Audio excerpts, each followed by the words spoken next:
Welcome back to Ghosted, where we swap the quiet of grief for stories worth shouting because silence is haunting. So let's make some noise. Today I'm here with Courtney. everyone say hi, Courtney. And Courtney, who'd you get ghosted by? I got ghosted by my twin brother, Jared. Everyone say hi, Jared. Hey, Jared. We miss you. When did Jared die? Jared died in March of 2016. So this March will be 10 years. Oh my God, 10 years. Damn. Are Yes. you going to do anything for it? I don't know. I've thought about it. So it's 10 years turning 30. So that's also it's the start of a new decade. We were 20 when he died. And, on the anniversary, I'll be living where he was at the time I'm going back to school and going to the university he was at. So I will be there and be in Colorado, which I feel like is connected in a way.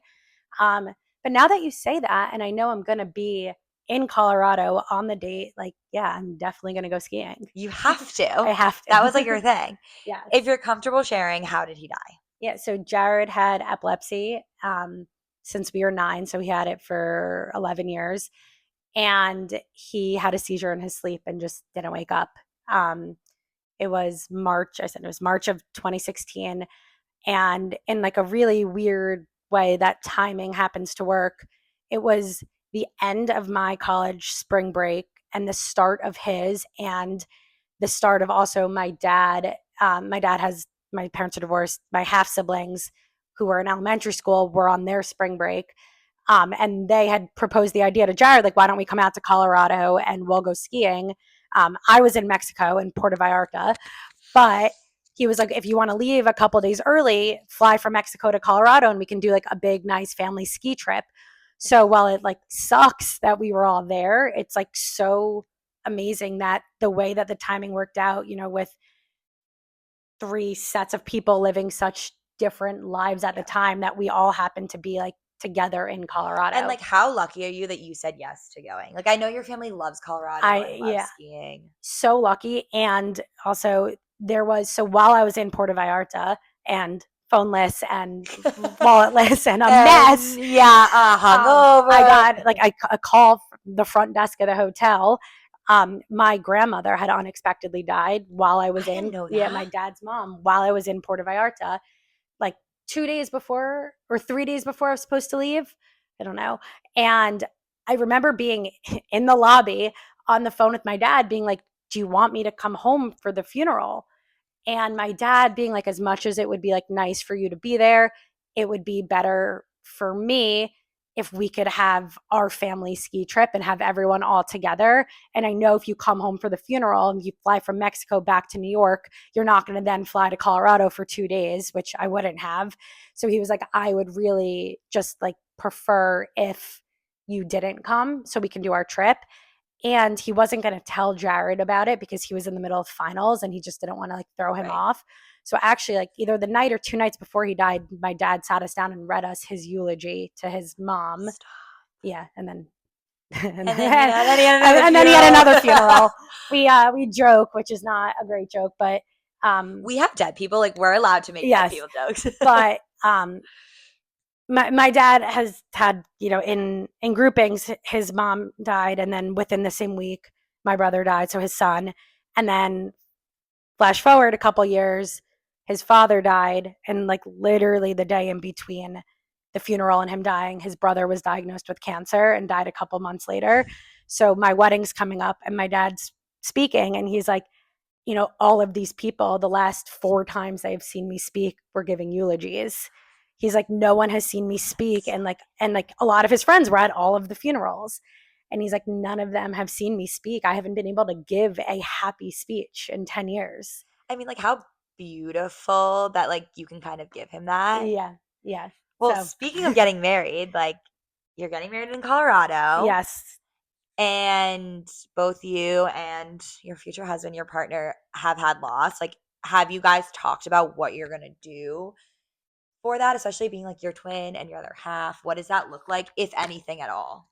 Yeah, it's been a lot of conversations, and I think just getting married in Colorado is like, it has so much meaning to both of us with the people that we've lost prior to the other one being in the life. So like, I grew up going to Colorado every year, February, and it was where Jared and I, where our relationship was always the best, wherever any of like the bullshit of what was going on at home or with school or with friends. Because being a twin, there's a lot of complexities in terms of competition and just always, we're living the same lives and we're leading them in two very different ways. He had a health issue, I didn't. Right. But when we got to Colorado, like none of that mattered. It was just us in the ski mountains and like happiest memories. And like crazy enough, Ben, my fiance, he also grew up going there the same week every year. So beautiful. And it's where he has some of the best memories with his dad, who passed as well. And it was both the places that no matter what was going on in life, like both Adam, Ben's dad, and Jared could kind of just be happy and be present. So being in Colorado is just has like, it carries so much meaning with that. But also I have on my veil, I got the mountain range embroidered in, and I got both Jared's name and Adam's name embroidered in there. So that's something that, like we know it's there, but it's not in everyone's face. It's really trying to find the balance of honoring them and remembering them, but also it being a happy day. It's about you and your love and like yes, your future. And there's also a lot of sensitivities because while we both lost people, like, and we may agree on what the right way to handle it is at the end of the day, like my parents are still there grieving their son. His sisters are there grieving their father. Like, we don't want anyone to be upset by anything that gets said. So we're walking around. An interesting point. Yeah. So I think one thing that's pivoting off and we'll go on, but one thing that like isn't really spoken about, I don't think I've actually ever had conversations about it. And for me, it's like, what's it like being the surviving sibling and having to, I've seen on like TikTok, the glass sibling or the glass child analogy, that it's like when you are either the sibling of a sick kid or a kid who has died, like you can't break, like you have to be perfect for your parents. Like nothing can happen to you, which carries a lot of stress, but that's not even the side of this. Pressure. It's a ton of pressure. We talk about it a lot in therapy, but that's not even the side of this. It's more the being the kid and being the adult kid and watching your parents grieve. And that's not unique to sibling loss, because you have being, when you're a little kid and you lose your dad, you're probably not really thinking about your mom. Yeah. And your mom's not thinking about your mom. Your mom is thinking about her kids. But when you become an adult, and it's like, how do I, as an adult, recognize that like somebody in my life has also lost somebody? And there's so many different feelings around it. Yeah, that's so interesting, because I feel like as I get older, I have more empathy for my mom, because it was easy to look at my brother and be like, you get it. But like your parents having to like pick up and move on. But in talking to like Sam, talking to other grieving people who've lost siblings, she always says it's very difficult because everyone's going to ask your parents like, oh my God, how tragic to lose a son, how tragic to lose a son. And not that your feelings get left behind, but you feel this pressure to be perfect and not upset them, not talk about things. And yeah, I don't know if that's like how your family was, but I know that is like common for sibling loss. Well, I think, people say like burying your child is the worst thing that a parent will ever have to do. And I think that's something like that the gets wrong said. Death order. Right. And it's not the natural death order. It's not how it's supposed to go. And so a parent never envisions what it, like what it'll be like to bury their kid, maybe with a partner, like someone's going to go first, but not to discredit any of it. But yes, I agree. People checking on the parents. And I was also like too old to be completely selfish. Like I was still a kid. I was 20. I was living my life. I was in college, but I was aware enough that while me and my parents didn't really ever speak about our like feelings on grief, like to know, like, like let's not call my mom when I'm feeling sick to worry her, or to just recognize like me and my dad were grieving very similarly in the sense that like we just did things and pushed off, whereas my mom, she grieved a little differently. And for so many years I was like, you're grieving wrong, which isn't right. I'm like, you're not helping yourself, but that's what she needed. But it's the balance of being old enough to be aware that my parents were dealing with something so tragic, but also being still a kid and not recognizing like, I'm dealing with this too.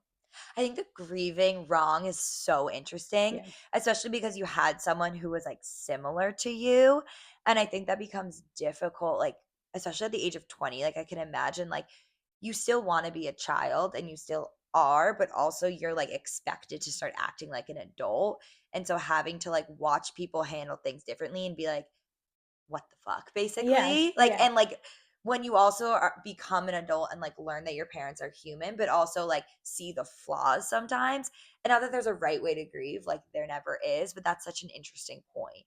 Yeah. And double tap on the there's no right way to grieve. Yeah.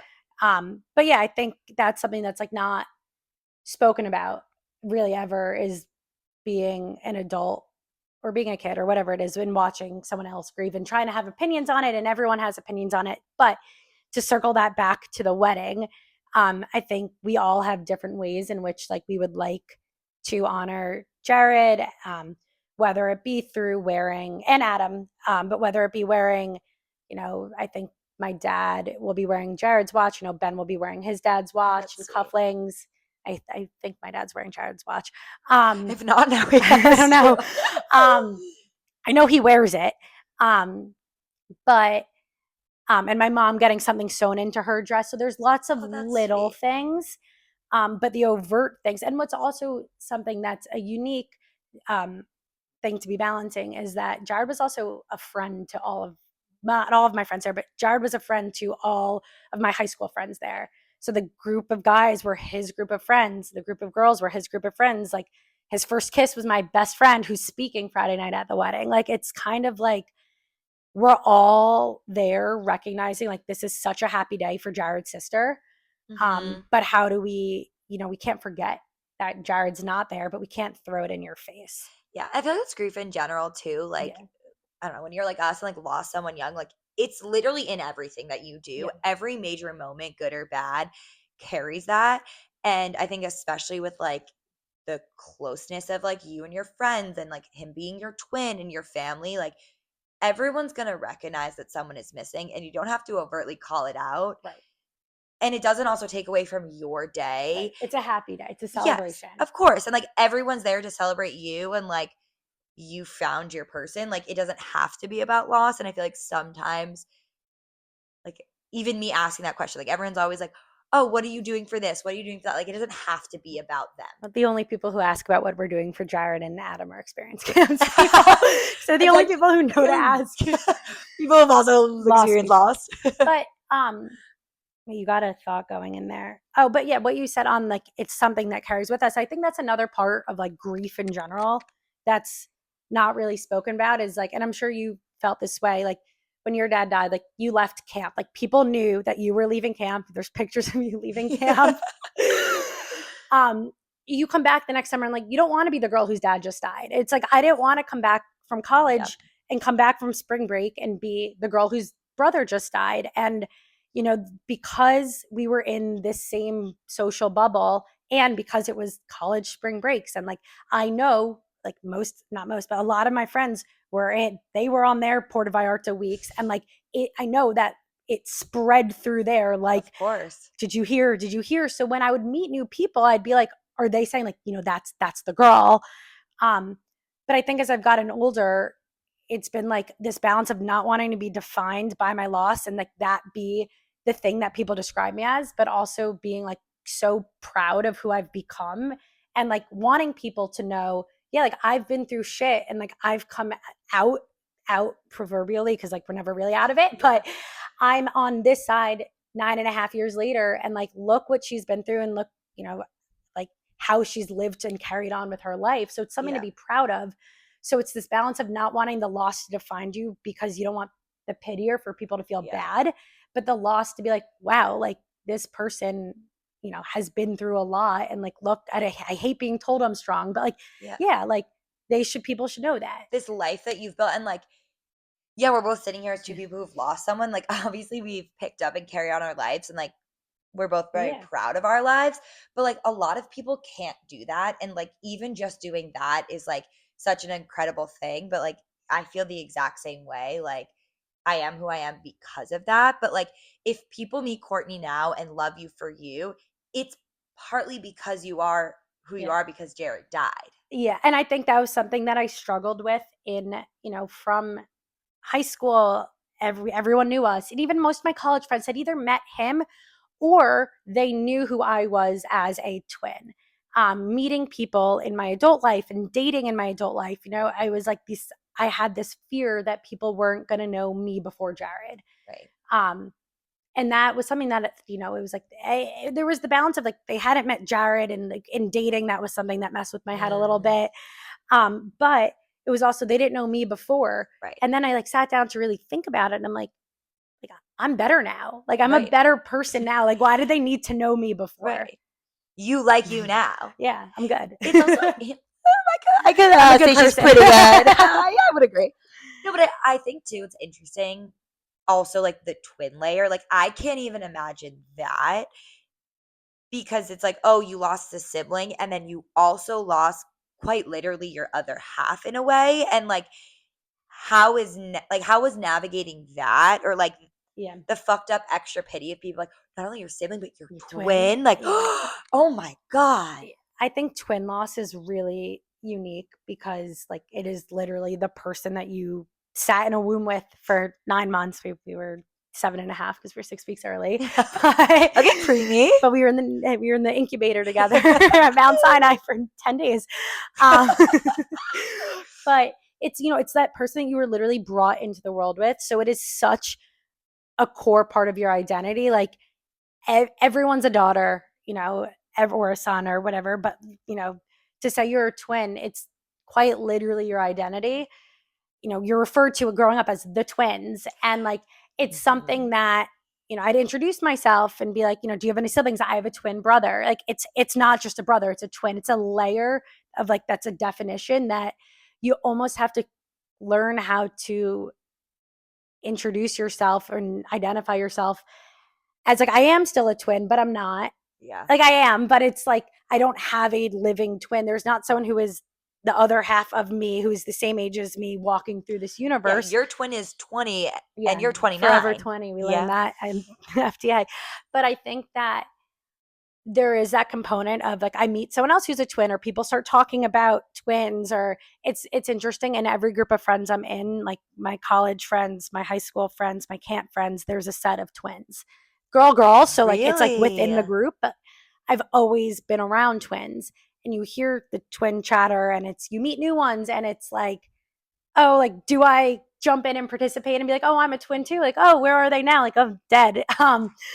But there's that. But I also think one thing that's really complicated is that when you say you're a twin, there's an automatic assumption that they're your best friend, that you have this like bond that is so unique that like losing your twin has to be such a hard, devastating thing, because that is literally like your best friend. And I think the assumption on the relationship is something that I grapple with, because while Jared and I had a great relationship, I think we had a standard brother sister relationship in our 20s. Like we had a lot of pain points. Like we were twins who are also, while you're the other half, you're competitive and you're comparing. And now we are two people who, he had an illness that slowed him down, and I was someone who excelled in a lot growing up. And that comparison and that constant comparison got really hard on the relationship. So I think one thing that's really hard with grief too is like, in that last 8 months, our relationship was in the best place it had been in the last 4 years, in the sense that we were both at our top choice schools. We were both doing well. Like we both had good social lives, and we weren't being compared to each other. But prior to that, there were rocky moments. I could drive and he couldn't. Like I could drink and he couldn't. He had some medical issues. He had a surgery that had a complication, and he lost his short-term memory. So when I went off to my freshman year of college, he went to NYU, like a brain rehabilitation center. So naturally, he sees his twin sister living the life he's supposed to live, Right. and he's not. So, we worked really hard and got past that, which is amazing. And I'm so happy that we did. but it leaves a lot of what ifs. Yeah. Where would our relationship be right now because we were in a great spot of growth? We 3 days before he died, I flew into Colorado and spent the night in his college dorm, and we went out to dinner, just the two of us. And then we drove up to the mountains, just the two of us, and had a day on the mountain, just the two of us.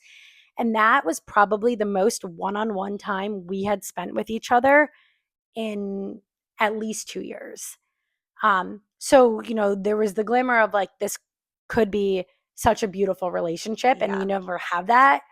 We never got to explore that. So having so many people be like, oh, like you must have been best friends. It's like, it's complicated. Yeah. It's like when you led with the talk about your relationship, I'm like, oh, where do I start? Yeah. Because we had so many years Fair. of, we were the twins. We did everything together. We were kids, like partners in crime. And then we had a period of time where like naturally siblings are going to fight. And when you're two siblings in the same group of friends going through the same life, but one has a medical issue and the other doesn't, there is natural competition that comes up. And I don't think that's spoken about. No, and I think that's really interesting about grief in general. Like when someone dies, we idolize them. They are the greatest person that walked the earth. They did no wrong, but like that's not being a human being. Whether it's your sibling, your parent, I don't know, your grandparent, whoever it is that dies, like they were imperfect. You fought, like, but we idolize these people and put them on a pedestal. And I think one, it could be toxic, not only in like how we talk about them, because then you internalize it. Yeah. And like I know with my dad, I'm constantly thinking like, what if? Like, would we agree on things? Would he like who I am? Would he like the choices I've made? Like you're constantly caught up in the what if, and especially with people who do have more complicated relationships with the person that died, like you then feel like guilty or an asshole to like address the flaws that are naturally in someone. Like, if I die tomorrow, like I fucked up plenty of times in my life. I fought with plenty of people in my life. Like that's normal. Right. We're no one's perfect. No, but like dead people all of a sudden become literally angels. Go out the door. Me and my parents like will joke about like some of the fights and you mentioned fights, but we'll joke about the fights Jared and I got into. And like they'll be like, yeah, Courtney, you were wrong. I'm like, no, like you're only saying I was wrong because he's dead. Like when this was an ongoing fight. I like basically the way my high school worked was getting there was a pain. So you either had to be like 20 minutes early or you were late because otherwise it'd be a line backed up of cars. I like to be early and I like to about to say you were early. I like to be early. I like to have my social time in the cafeteria before school. I like to stroll in. He wanted to be literally walking in as class was starting. Also, because he didn't drive and I was the one driving, if we were running late, he'd be like, okay, you drop me and then park the car. So there was one day. Jared, you fucking asshole. Wrong.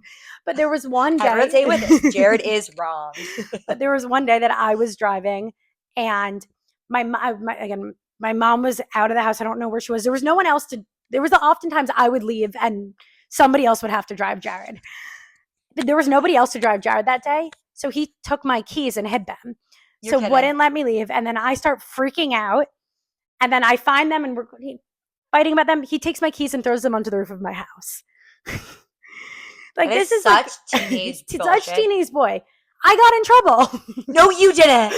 We both got in trouble, but I got in trouble because I was pressuring him to leave too early, which like maybe, sure. But like the solution was to throw my keys onto the roof of the car of the house. Your family still rehashes this? We laugh about it now. It's like, they're like, you were not sensitive enough to, and I'm like, no, like, sure. Yes, I wasn't that sensitive to it, but also like, I wanted to get to school on time. Like, no, literally you're just trying to be like a smart, most parents would beg their kids to like, I just wanted to get there. I'm crying. That's a good one. Yeah, that was, we talked about that one recently because my little sister starts driving next year and she's no, they don't 15 in Texas to drive. And I was talking, my half brother's a year younger. So I'm like, what are you guys going to do about cars? And my dad's like, as long as no keys end up on the roof, he's like, that's a win. That's really, do they know about Jared? Yeah, they were young. Like they were, is it 3 and 4 or 4 and 5? They were very young. Watching little kids grieve is very interesting, like from the inside. My family does a really good job talking about him and keeping his memory alive. And there's pictures all over the house. And they actually, within a year of him dying, my dad got like this video made, and they interviewed like all of our high school friends, his camp friends, like some professors, his coaches. And it's very like, it cuts like you ask a question, it cuts to a bunch of people answering it. Some of them are lighthearted, some of them are more serious. I love that. And I think it was, part of it was just like the memories were fresh. Let's keep them alive. But my dad said, like, I want Ryan Towns to be able to have something to watch that are people talking about their big brother. So that's something that we have,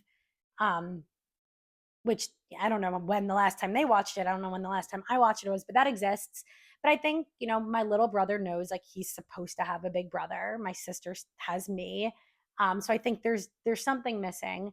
I think having a fiance step into the picture is something that's been so beautiful to see, how he's just like picked up at them, but also, the balance of, we're not trying to replace Jared.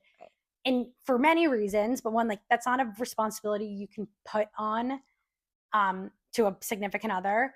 It's also not, it's not something that's ever going to happen. You can't replace it. But I think watching Ben like turn what some could view, as a burden into like such a privilege to be able to be like a older brother figure to kids, like most 30-year-old boys want, like, what do they want to do with teenagers? Like, teenagers are assholes. Like, and he really embraces them and leans into it, which is really nice. You got a good one. I did get a good one. I love that. When talking about like the fights you had, like, I can imagine you would get like annoyed or embarrassed by your brother all the time, being in the same friend group and as twins. Like, any good stories you can think of? It's not embarrassing, but it's funny, and I remembered it recently. So, living in a suburb, we always had a designated driver, responsible. Uber like wasn't really like a thing. Uber wasn't a thing. Okay, we're not like that old, but like Uber was not a thing. 2 years old. Uber didn't exist. Yeah, it did, yeah. In high school, it was not a thing. So literally in college.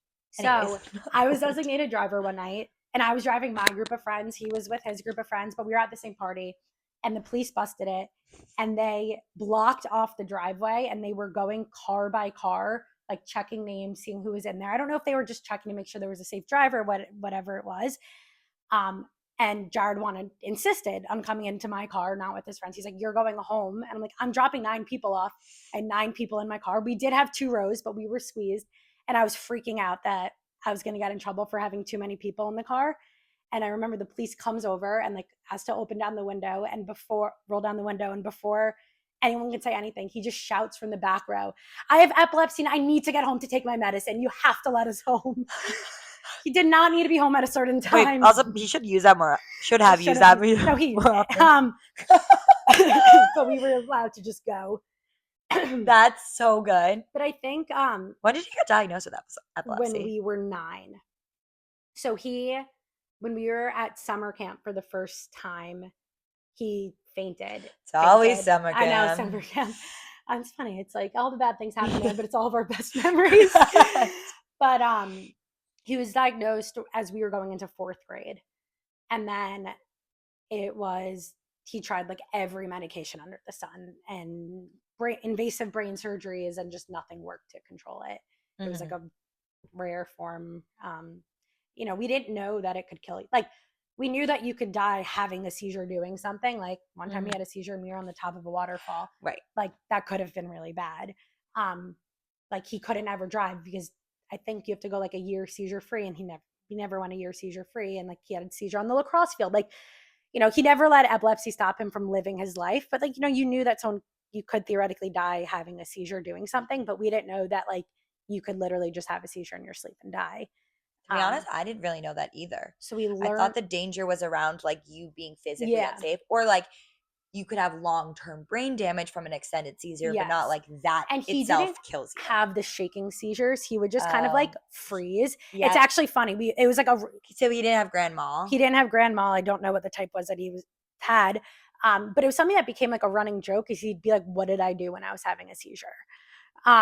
Because like he would go through waves of like saying like absurd things that I can't think of right now. But like he was kind of spacey, and like if you didn't know him, like you could think him having a seizure was like him just like being a little spacey. Like I remember one time he had one on the lacrosse field and just started walking the wrong way. Like could be any teenage boy spacing That's out. so interesting though, because that's like I could imagine if you like don't know what to look for, that's hard to diagnose. Yeah, and it's also there is like such a like people think seizure and it's like they instantly think of flashing lights and shaking and stuff, and like yes, the flashing lights was a triggering thing, but like they could happen in the classroom and whatever, and like sometimes you just wouldn't know. Mm-hmm. Um, but but when he died, like, we don't know what the nature of the seizure was because, like, if it was there long enough to cut off his blood supply to his brain, but we found we can crop this. I don't know. We found him because we were all there, Right. and he was off the bed and there was blood around his head. So like we don't know if he had a seizure and he fell.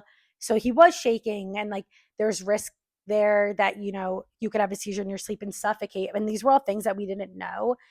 And I think my family and I, we kind of, for a little bit, we're like, how could we have not known this? Like, we worked with the same doctors for years and like this was never on our radar.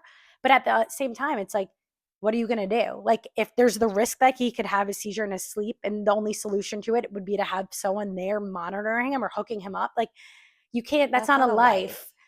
So I'm personally happy that we didn't know. It became like a little bit more like public that you could die that way that next summer because Cameron Boyce from Disney Channel, that's how he died. He had a seizure. It's called SUDEP. It's like sudden unexpected death due to epilepsy or something like that. And it's like prominent in males with uncontrollable epilepsy between the ages of like 19 and 21. Perfect. Yeah. So he fit all that criteria, but we didn't know, and like kind of happy we didn't know because what are you going to go to sleep nervous every night? That also, like, not only for him but for all of you. That's Everyone, not a you way to live. can't live in fear of someone having a seizure in their sleep. Yeah. But I'm trying to think of, there was another story that just came kind of like the differences between us. So again, like you idolize the dead person. Jared got away with a lot more than I did. And I think part of it was that he was dealing with an illness, but other part of it was that like, in high school, like being a freshman girl, like you can get into more trouble than a freshman boy can get into. And I remember one time my parents had a strict rule when we were freshmen, like you are not to be at parties with alcohol, which is very easy to lie around. But we were at a party together. And my dad came to pick us both up at one point, and we're driving home. And he's like, "How was the party?" Jared's sitting in the back seat. I'm in the shotgun. Jared's silent. I'm like, "Good." He's like, "Parents home?" I'm like, "Yup." He's like, "Any booze?" And I'm like, "Nope. Like I told you, the parents were home." And Jared's just silent. And like my dad's really grilling me. He's like, you promise? Like no alcohol? I'm like, no alcohol. Like it was like whatever. Yeah. And he pulls up a picture on his BlackBerry. And I guess there had been a picture posted on Facebook of the party, and I was tagged in it, and there was alcohol in the back. And I got in more trouble than Jared did because I lied. He just didn't say anything. And I remember getting so angry. Like, yeah. Like you're like, he was there too. Yeah, but I lied. He was like, Courtney did all the talking. I would have said the truth. I'm like, no, you what? You were silent. Shut up, Jared. But you could have spoken up at any point. I think I was grounded for a month, and he was grounded for like 2 weeks. Stop. Okay, so he was a favorite. No, he had his fair share of things. he got caught planning a party. My parents were divorced. My dad was away, and my dad trusted us. He kept the doors open of the house, like whatever. He ingrained in us, like, you guys ever throw a party, like your lives are over. I was never gonna pull that. Jared went to the point of like making a Facebook event. You're classic in high school, making a Facebook event for a house party that my parents found out about. He got in trouble. Such a flashback of the Facebook invites. Yeah, so he got grounded for 6 weeks for planning a party. Imagine if you had one. I don't know. It's over. He'd be dead. A couple years early. I know, right? So you said you're moving to Denver, and that's like where he was, where he died, where you're getting married. What's like the reasoning behind that? Just to talk a little more about that. Yeah, so I am moving to Denver in mid-December. I am pivoting out of my corporate career that I've built in New York City the last 7.5 years. After, chasing titles and pays and promotions and like getting to where I wanted to be, or I thought I wanted to be, I just realized I was chasing satisfaction that wasn't coming and fulfillment that wasn't coming from external job titles and paychecks and performance reviews. So I did a lot of reflecting, and I went to school. I studied psychology. I thought I was going to go into service right after. I think part of that was because I was like, I have to put meaning behind loss. I have to be able to help people. So like I applied for Teach for America. I got in. I got placed in New York, and then didn't do it. Many times throughout my career, I bought GRE books. I'm like, I'm going to go back to school. I'm going to go be a therapist, and then didn't do it because I had another promotion to chase or whatever it might be. But after I reached like the title and the pay and the company and the industry, and all of it still was not fulfilling, I really was like, what is next? So I am going back to the University of Denver School of Social Work to become a social worker, focused on mental health. And hopefully I would love to work with grieving siblings. That might be a little too niche, but I would love to work with grief and trauma, and just bring a perspective and bring a service to people who I was fortunate to have access to resources and to have gotten more access to communities like experience camps for grieving kids plug through loss, but to bring it to people who don't have it. So when I was reflecting on where am I going to go do this, where do I want to go back to school, I thought it was really fitting that the school that he was at, that was his first choice school, had the program on the timeline I wanted to go on. And then I got in. It's like such a beautiful, like, not ending because it's ongoing, but like a beautiful outcome, and like you are doing something good with the worst thing that could possibly happen. And how special is that? So special. And it's very full circle. So we'll see where I'm at. So we'll see you in Denver. Yeah. And if anyone in approximately 3 years needs a therapist, yeah, it's gonna plug that. Yeah. I'll be here. To wrap it up, what's the loudest lesson Jared left behind? I think the loudest lesson Jared left behind was to really just enjoy every day with people you love at places you love. When he was dealing with his brain injury from the surgery, he was supposed to go back to summer camp that summer as a counselor, and that they figured out a way to accommodate him being back. And I know I've had stories from his camp friends being like, he was dealing with so much crap. Like he didn't have his memory. All of us were going off to college. He wasn't. And he was just like, or maybe this was the summer after, but he still had the injury. And he was just like, how lucky are we to be able to spend our summers here and with each other? So I think, the loudest lesson is just to enjoy like the people you love at the places you love. And it's all a gift. There's no better lesson. And I love you. Yes. This was so nice. This was so fun. I love learning about Jared.